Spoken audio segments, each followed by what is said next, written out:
شروع اللہ کے نام سے جو بڑا مہربان نہایت رحم والا ہے۔ سب تعریف خدا ہی کو ہے جس نے اپنے بندے محمد صلی اللہ علیہ وآلہ وسلم پر یہ کتاب نازل کی اور اس میں کسی طرح کی کجی اور پیچیدگی نہ رکھی۔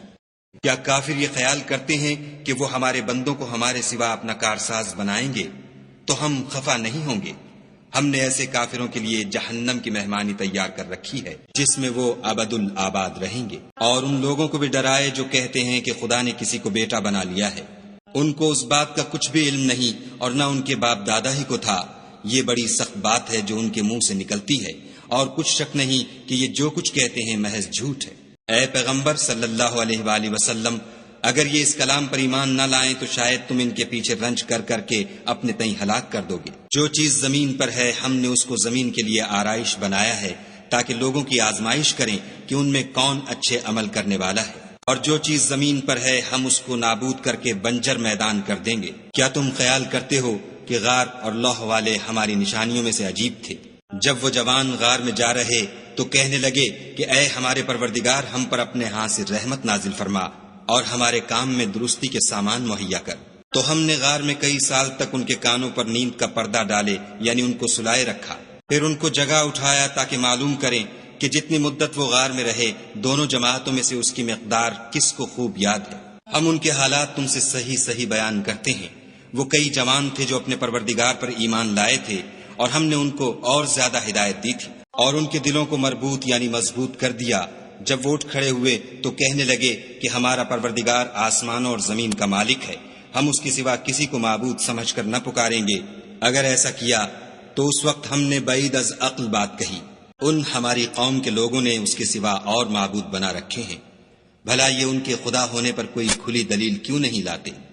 تو اس سے زیادہ کون ظالم ہے جو خدا پر جھوٹ افطرا کرے؟ اور جب تم نے ان مشرکوں سے اور جن کو یہ خدا کے سوا عبادت کرتے ہیں ان سے کنارہ کر لیا ہے تو غار میں چل رہو، تمہارا پروردگار تمہارے لیے اپنی رحمت وسیع کر دے گا اور تمہارے کاموں میں آسانی کے سامان مہیا کرے گا۔ اور جب سورج نکلے تو تم دیکھو کہ دھوپ ان کے غار سے داہنی طرف سمٹ جائے، اور جب غروب ہو تو ان سے بائیں طرف کترا جائے، اور وہ اس کے میدان میں تھے۔ یہ خدا کی نشانیوں میں سے ہیں، جس کو خدا ہدایت دے وہ ہدایت یاب ہے، اور جس کو گمراہ کرے تو تم اس کے لیے کوئی دوست راہ بتانے والا نہ پاؤ گے۔ اور تم ان کو خیال کرو کہ جاگ رہے ہیں حالانکہ وہ سوتے ہیں، اور ہم ان کو دائیں اور بائیں کروٹ بدلاتے تھے، اور ان کا کتا چوکھٹ پر دونوں ہاتھ پھیلائے ہوئے تھا۔ اگر تم ان کو جھانک کر دیکھتے تو پیٹھ پھیر کر بھاگ جاتے اور ان سے دہشت میں آ جاتے۔ اور اسی طرح ہم نے ان کو اٹھایا تاکہ آپس میں ایک دوسرے سے دریافت کریں۔ ایک کہنے والے نے کہا کہ تم یہاں کتنی مدت رہے؟ انہوں نے کہا کہ ایک دن یا اس سے بھی کم۔ انہوں نے کہا کہ جتنی مدت تم رہے ہو تمہارا پروردگار ہی اس کو خوب جانتا ہے۔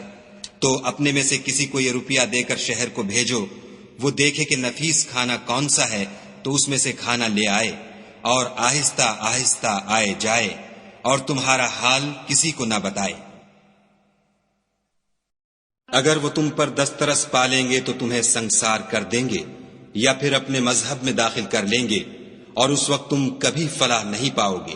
اور اسی طرح ہم نے لوگوں کو ان کے حال سے خبردار کر دیا تاکہ وہ جانیں کہ خدا کا وعدہ سچا ہے، اور یہ کہ قیامت جس کا وعدہ کیا جاتا ہے اس میں کچھ شک نہیں۔ اس وقت لوگ ان کے بارے میں باہم جھگڑنے لگے اور کہنے لگے کہ ان کے غار پر عمارت بنا دو۔ ان کا پروردگار ان کے حال سے خوب واقف ہے۔ جو لوگ ان کے معاملے میں غلبہ رکھتے تھے وہ کہنے لگے کہ ہم ان کے غار پر مسجد بنائیں گے۔ بعض لوگ اٹکل پچو کہیں گے کہ وہ 3 تھے اور چوتھا ان کا کتا تھا، اور بعض کہیں گے کہ وہ 5 تھے اور چھٹا ان کا کتا تھا، اور بعض کہیں گے کہ وہ 7 تھے اور 8واں ان کا کتا تھا۔ کہہ دو کہ میرا پروردگار ہی ان کے شمار سے خوب واقف ہے۔ ان کو جانتے بھی ہیں تو تھوڑے ہی لوگ جانتے ہیں، تو تم ان کے معاملے میں گفتگو نہ کرنا مگر سرسری سی گفتگو، اور نہ ان کے بارے میں ان میں سے کسی سے کچھ دریافت ہی کرنا، اور کسی کام کی نسبت نہ کہنا کہ میں اسے کل کر دوں گا، مگر انشاءاللہ کہہ کر، یعنی اگر خدا چاہے تو کر دوں گا۔ اور جب خدا کا نام لینا بھول جاؤ تو یاد آنے پر لے لو، اور کہہ دو کہ امید ہے کہ میرا پروردگار مجھے اس سے بھی زیادہ ہدایت کی باتیں بتائے۔ اور اصحاب کہف اپنے غار میں 9 اوپر 300 سال رہے۔ کہہ دو کہ جتنی مدت وہ رہے اسے خدا ہی خوب جانتا ہے۔ اسی کو آسمانوں اور زمین کی پوشیدہ باتیں معلوم ہیں، وہ کیا خوب دیکھنے والا اور کیا خوب سننے والا ہے، اس کے سوا ان کا کوئی کارساز نہیں، اور نہ وہ اپنے حکم میں کسی کو شریک کرتا ہے۔ اور اپنے پروردگار کی کتاب کو جو تمہارے پاس بھیجی جاتی ہے پڑھتے رہا کرو، اس کی باتوں کو کوئی بدلنے والا نہیں، اور اس کے سوا تم کہیں پناہ بھی نہیں پاؤ گے۔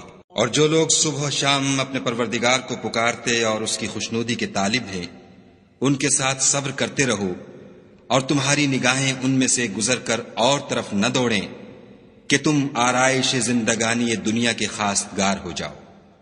اور جس شخص کے دل کو ہم نے اپنی یاد سے غافل کر دیا ہے اور وہ اپنی خواہش کی پیروی کرتا ہے اور اس کا کام حد سے بڑھ گیا ہے، اس کا کہا نہ ماننا، اور کہہ دو کہ لوگو یہ قرآن تمہارے پروردگار کی طرف سے برحق ہے، تو جو چاہے ایمان لائے اور جو چاہے کافر رہے۔ ہم نے ظالموں کے لیے دوزخ کی آگ تیار کر رکھی ہے، جس کی قناتیں ان کو گھیر رہی ہوں گی، اور اگر فریاد کریں گے تو ایسے کھولتے ہوئے پانی سے ان کی دادرسی کی جائے گی جو پگھلے ہوئے تانبے کی طرح گرم ہوگا، اور جو منہوں کو بھون ڈالے گا ان کے پینے کا پانی بھی برا اور آرام گاہ بھی بری۔ اور جو ایمان لائے اور کام بھی نیک کرتے رہے تو ہم نیک کام کرنے والوں کا اجر ضائع نہیں کرتے۔ ایسے لوگوں کے لیے ہمیشہ رہنے کے باغ ہیں جن میں ان کے محلوں کے نیچے نہریں بہ رہی ہیں، ان کو وہاں سونے کے کنگن پہنائے جائیں گے، اور وہ باریک دیبا اور اطلس کے سبز کپڑے پہنا کریں گے، اور تختوں پر تکیے لگا کر بیٹھا کریں گے۔ کیا خوب بدلہ اور کیا خوب آرام گاہ ہے۔ اور ان سے دو شخصوں کا حال بیان کرو جن میں سے ایک کو ہم نے انگور کے 2 باغ عنایت کیے تھے، اور ان کے گردا گرد کھجوروں کے درخت لگا دیے تھے، اور ان کے درمیان کھیتی پیدا کر دی تھی۔ دونوں باغ کثرت سے پھل لاتے اور اس کی پیداوار میں کسی طرح کی کمی نہ ہوتی، اور دونوں میں ہم نے ایک نہر بھی جاری کر رکھی تھی، اور اس طرح اس شخص کو ان کی پیداوار ملتی رہتی تھی۔ تو ایک دن جب کہ وہ اپنے دوست سے باتیں کر رہا تھا، کہنے لگا کہ میں تم سے مال و دولت میں بھی زیادہ ہوں، اور جتھے اور جماعت کے لحاظ سے بھی زیادہ عزت والا ہوں، اور ایسی شیخیوں سے اپنے حق میں ظلم کرتا ہوا اپنے باغ میں داخل ہوا۔ کہنے لگا کہ میں نہیں خیال کرتا کہ یہ باغ کبھی تباہ ہو، اور نہ خیال کرتا ہوں کہ قیامت برپا ہو، اور اگر میں اپنے پروردگار کی طرف لوٹایا بھی جاؤں تو وہاں ضرور اس سے اچھی جگہ پاؤں گا۔ تو اس کا دوست جو اس سے گفتگو کر رہا تھا کہنے لگا کہ کیا تم اس خدا سے کفر کرتے ہو جس نے تم کو مٹی سے پیدا کیا، پھر نطفے سے، پھر تمہیں پورا مرد بنایا؟ مگر میں تو یہ کہتا ہوں کہ خدا ہی میرا پروردگار ہے، اور میں اپنے پروردگار کے ساتھ کسی کو شریک نہیں کرتا۔ اور بھلا جب تم اپنے باغ میں داخل ہوئے تو تم نے ماشاء اللہ لا قوت الا باللہ کیوں نہ کہا؟ اگر تم مجھے مال و اولاد میں اپنے سے کم تر دیکھتے ہو تو عجب نہیں کہ میرا پروردگار مجھے تمہارے باغ سے بہتر عطا فرمائے، اور اس تمہارے باغ پر آسمان سے آفت بھیج دے تو وہ صاف میدان ہو جائے، یا اس کی نہر کا پانی گہرا ہو جائے تو پھر تم اسے نہ لا سکو، اور اس کے میووں کو عذاب نے آ گھیرا اور وہ اپنی چھتریوں پر گر کر رہ گیا، تو جو مال اس نے اس پر خرچ کیا تھا اس پر حسرت سے ہاتھ ملنے لگا، اور کہنے لگا کہ کاش میں اپنے پروردگار کے ساتھ کسی کو شریک نہ بناتا۔ اس وقت خدا کے سوا کوئی جماعت اس کی مددگار نہ ہوئی اور نہ وہ بدلہ لے سکا۔ یہاں سے ثابت ہوا کہ حکومت سب خدائے برحق کی ہے، اسی کا صلہ بہتر اور اسی کا بدلہ اچھا ہے۔ اور ان سے دنیا کی زندگی کی مثال بھی بیان کر دو، وہ ایسی ہے جیسے پانی جسے ہم نے آسمان سے برسایا تو اس کے ساتھ زمین کی رویدگی مل گئی، پھر وہ چورا چورا ہو گئی کہ ہوائیں اسے اڑاتی پھرتی ہیں، اور خدا تو ہر چیز پر قدرت رکھتا ہے۔ مال اور بیٹے تو دنیا کی زندگی کی رونق و زینت ہیں، اور نیکیاں جو باقی رہنے والی ہیں وہ ثواب کے لحاظ سے تمہارے پروردگار کے ہاں بہت اچھی اور امید کے لحاظ سے بہت بہتر ہیں۔ اور جس دن ہم پہاڑوں کو چلائیں گے اور تم زمین کو صاف میدان دیکھو گے، اور ان لوگوں کو ہم جمع کر لیں گے تو ان میں سے کسی کو بھی نہیں چھوڑیں گے، اور سب تمہارے پروردگار کے سامنے صف باندھ کر لائے جائیں گے۔ تو ہم ان سے کہیں گے کہ جس طرح ہم نے تم کو پہلی بار پیدا کیا تھا اسی طرح آج تم ہمارے سامنے آئے، لیکن تم نے تو یہ خیال کر رکھا تھا کہ ہم نے تمہارے لیے قیامت کا کوئی وقت مقرر ہی نہیں کیا، اور عملوں کی کتاب کھول کر رکھی جائے گی تو تم گناہ گاروں کو دیکھو گے کہ جو کچھ اس میں لکھا ہوگا اس سے ڈر رہے ہوں گے، اور کہیں گے ہائے شامت، یہ کیسی کتاب ہے کہ نہ چھوٹی بات کو چھوڑتی ہے نہ بڑی کو، کوئی بات بھی نہیں مگر اسے لکھ رکھا ہے، اور جو عمل کیے ہوں گے سب کو حاضر پائیں گے، اور تمہارا پروردگار کسی پر ظلم نہیں کرے گا۔ اور جب ہم نے فرشتوں کو حکم دیا کہ آدم کو سجدہ کرو تو سب نے سجدہ کیا مگر ابلیس نے نہ کیا، وہ جنات میں سے تھا تو اپنے پروردگار کے حکم سے باہر ہو گیا۔ کیا تم اس کو اور اس کی اولاد کو میرے سوا دوست بناتے ہو، حالانکہ وہ تمہارے دشمن ہیں، اور شیطان کی دوستی ظالموں کے لیے خدا کی دوستی کا برا بدل ہے۔ میں نے ان کو نہ تو آسمانوں اور زمین کے پیدا کرنے کے وقت بلایا تھا اور نہ خود ان کے پیدا کرنے کے وقت، اور میں ایسا نہ تھا کہ گمراہ کرنے والوں کو مددگار بناتا۔ اور جس دن خدا فرمائے گا کہ اب میرے شریکوں کو جن کی نسبت تم گمان الوہیت رکھتے تھے بلاؤ، تو وہ ان کو بلائیں گے مگر وہ ان کو کچھ جواب نہ دیں گے، اور ہم ان کے بیچ میں ایک ہلاکت کی جگہ بنا دیں گے۔ اور گناہ گار لوگ دوزخ کو دیکھیں گے تو یقین کر لیں گے کہ وہ اس میں پڑنے والے ہیں، اور اس سے بچنے کا کوئی رستہ نہ پائیں گے۔ اور ہم نے اس قرآن میں لوگوں کے سمجھانے کے لیے طرح طرح کی مثالیں بیان فرمائی ہیں، لیکن انسان سب چیزوں سے بڑھ کر جھگڑالو ہے۔ اور لوگوں کے پاس جب ہدایت آ گئی تو ان کو کس چیز نے منع کیا کہ ایمان لائیں اور اپنے پروردگار سے بخشش مانگیں، بجز اس کے کہ اس بات کے منتظر ہوں کہ انہیں بھی پہلوں کا سا معاملہ پیش آئے یا ان پر عذاب سامنے موجود ہو۔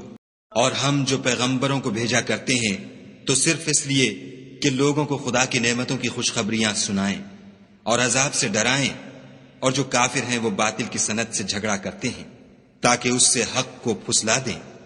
اور انہوں نے ہماری آیتوں کو اور جس چیز سے ان کو ڈرایا جاتا ہے ہنسی بنا لیا۔ اور اس سے ظالم کون جس کو اس کے پروردگار کے کلام سے سمجھایا گیا تو اس نے اس سے منہ پھیر لیا، اور جو اعمال وہ آگے کر چکا اس کو بھول گیا۔ ہم نے ان کے دلوں پر پردے ڈال دیے کہ اسے سمجھ نہ سکیں، اور کانوں میں ثقل پیدا کر دیا ہے کہ سن نہ سکیں، اور اگر تم ان کو رستے کی طرف بلاؤ تو کبھی رستے پر نہ آئیں گے۔ اور تمہارا پروردگار بخشنے والا صاحب رحمت ہے، اگر وہ ان کے کرتوتوں پر ان کو پکڑنے لگے تو ان پر جھٹ عذاب بھیج دے، مگر ان کے لیے ایک وقت مقرر کر رکھا ہے کہ اس کے عذاب سے کوئی پناہ کی جگہ نہ پائیں گے۔ اور یہ بستیاں جو ویران پڑی ہیں، جب انہوں نے کفر سے ظلم کیا تو ہم نے ان کو تباہ کر دیا، اور ان کی تباہی کے لیے ایک وقت مقرر کر دیا تھا۔ اور جب موسیٰ نے اپنے شاگرد سے کہا کہ جب تک میں دو دریاؤں کے ملنے کی جگہ نہ پہنچ جاؤں ہٹنے کا نہیں، خواہ برسوں چلتا رہوں۔ جب ان کے ملنے کے مقام پر پہنچے تو اپنی مچھلی بھول گئے، تو اس نے دریا میں سرنگ کی طرح اپنا رستہ بنا لیا۔ جب آگے چلے تو موسیٰ نے اپنے شاگرد سے کہا کہ ہمارے لیے کھانا لاؤ، اس سفر سے ہم کو بہت تکان ہو گئی ہے۔ اس نے کہا کہ بھلا آپ نے دیکھا کہ جب ہم نے پتھر کے پاس آرام کیا تھا تو میں مچھلی وہیں بھول گیا، اور مجھے آپ سے اس کا ذکر کرنا شیطان نے بھلا دیا، اور اس نے عجب طرح سے دریا میں اپنا رستہ لیا۔ موسیٰ نے کہا یہی تو وہ مقام ہے جسے ہم تلاش کرتے تھے۔ تو وہ اپنے پاؤں کے نشان دیکھتے دیکھتے لوٹ گئے۔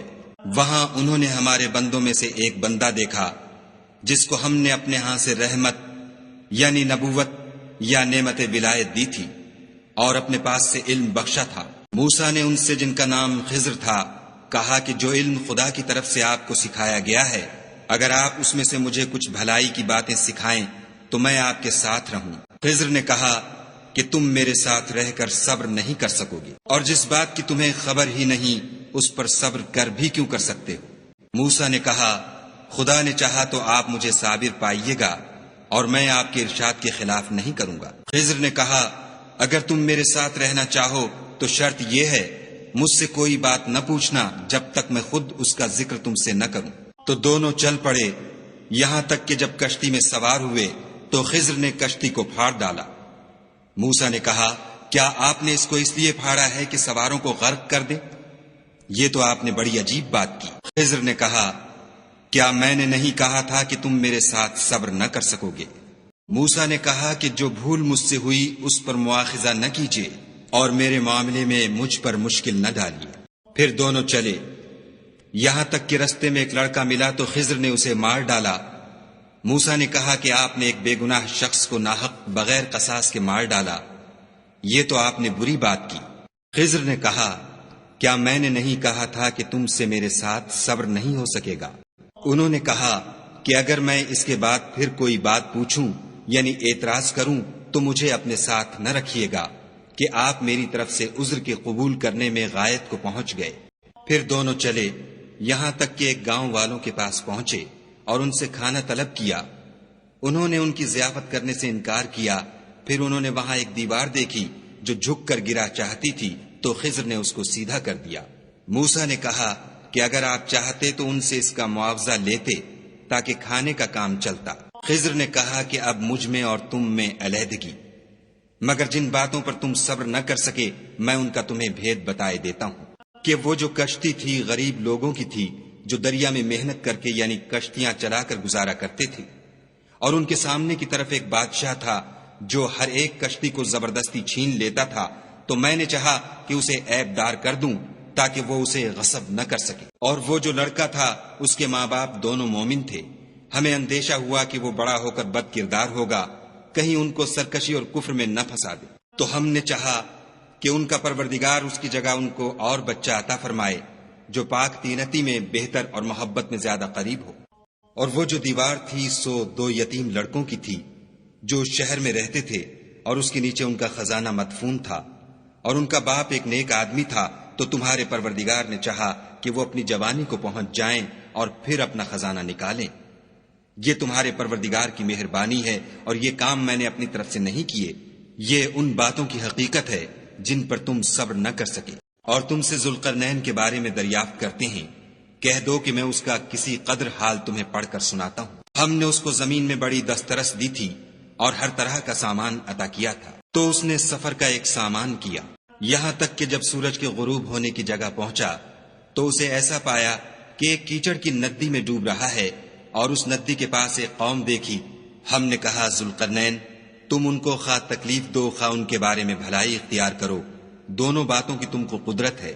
ذوالقرنین نے کہا کہ جو کفر و بد کرداری سے ظلم کرے گا اسے ہم عذاب دیں گے، پھر جب وہ اپنے پروردگار کی طرف لوٹایا جائے گا تو وہ بھی اسے بڑا عذاب دے گا، اور جو ایمان لائے گا اور عمل نیک کرے گا اس کے لیے بہت اچھا بدلہ ہے، اور ہم اپنے معاملے میں اس پر کسی طرح کی سختی نہیں کریں گے بلکہ اس سے نرم بات کہیں گے۔ پھر اس نے ایک اور سامان سفر کا کیا، یہاں تک کہ سورج کے طلوع ہونے کے مقام پر پہنچا تو دیکھا کہ وہ ایسے لوگوں پر طلوع کرتا ہے جن کے لیے ہم نے سورج کے اس طرف کوئی اوٹ نہیں بنائی تھی۔ حقیقت الحال یوں تھی، اور جو کچھ اس کے پاس تھا ہم کو سب کی خبر تھی۔ پھر اس نے ایک اور سامان کیا، یہاں تک کہ 2 دیواروں کے درمیان پہنچا تو دیکھا کہ ان کے اس طرف کچھ لوگ ہیں کہ بات کو سمجھ نہیں سکتے۔ ان لوگوں نے کہا کہ ذوالقرنین یاجوج اور ماجوج زمین میں فساد کرتے رہتے ہیں، بھلا ہم آپ کے لیے خرچ کا انتظام کر دیں کہ آپ ہمارے اور ان کے درمیان ایک دیوار کھینچ دیں۔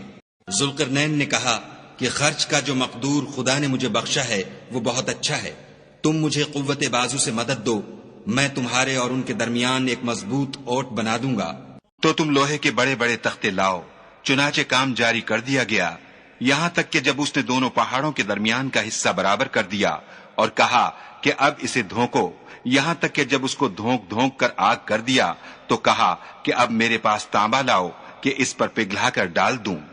پھر ان میں یہ قدرت نہ رہی کہ اس پر چڑھ سکیں اور نہ یہ طاقت رہی کہ اس میں نقب لگا سکیں۔ بولا کہ یہ میرے پروردگار کی مہربانی ہے، جب میرے پروردگار کا وعدہ آ پہنچے گا تو اس کو ڈھا کر ہموار کر دے گا، اور میرے پروردگار کا وعدہ سچا ہے۔ اس روز ہم ان کو چھوڑ دیں گے کہ روئے زمین پر پھیل کر ایک دوسرے میں گھس جائیں گے، اور سور پھونکا جائے گا تو ہم سب کو جمع کر لیں گے، اور اس روز جہنم کو کافروں کے سامنے لائیں گے جن کی آنکھیں میری یاد سے پردے میں تھیں اور وہ سننے کی طاقت نہیں رکھتے تھے۔ کیا کافر یہ خیال کرتے ہیں کہ وہ ہمارے بندوں کو ہمارے سوا اپنا کارساز بنائیں گے؟ تو ہم خفا نہیں ہوں گے، ہم نے ایسے کافروں کے لیے جہنم کی مہمانی تیار کر رکھی ہے۔ کہہ دو کہ ہم تمہیں بتائیں جو عملوں کے لحاظ سے بڑے نقصان میں ہیں، وہ لوگ جن کی صحیح دنیا کی زندگی میں برباد ہو گئی اور وہ یہ سمجھے ہوئے ہیں کہ اچھے کام کر رہے ہیں۔ یہ وہ لوگ ہیں جنہوں نے اپنے پروردگار کی آیتوں اور اس کے سامنے جانے سے انکار کیا، تو ان کے اعمال ضائع ہو گئے، اور ہم قیامت کے دن ان کے لیے کچھ بھی وزن قائم نہیں کریں گے. یہ ان کی سزا ہے یعنی جہنم، اس لیے کہ انہوں نے کفر کیا اور ہماری آیتوں اور ہمارے پیغمبروں کی ہنسی اڑائی. جو لوگ ایمان لائے اور عمل نیک کیے ان کے لیے بہشت کے باغ مہمانی ہوں گے، ہمیشہ ان میں رہیں گے اور وہاں سے مکان بدلنا نہ چاہیں گے. کہہ دو کہ اگر سمندر میرے پروردگار کی باتوں کے لکھنے کے لیے سیاہی ہو تو قبل اس کے کہ میرے پروردگار کی باتیں تمام ہوں سمندر ختم ہو جائے، اگرچہ ہم ویسا ہی اور اس کی مدد کو لائیں. کہہ دو کہ میں تمہاری طرح کا ایک بشر ہوں، البتہ میری طرف وہی آتی ہے کہ تمہارا معبود وہی ایک معبود ہے. تو جو شخص اپنے پروردگار سے ملنے کی امید رکھے چاہیے کہ عمل نیک کرے اور اپنے پروردگار کی عبادت میں کسی کو شریک نہ بنائے.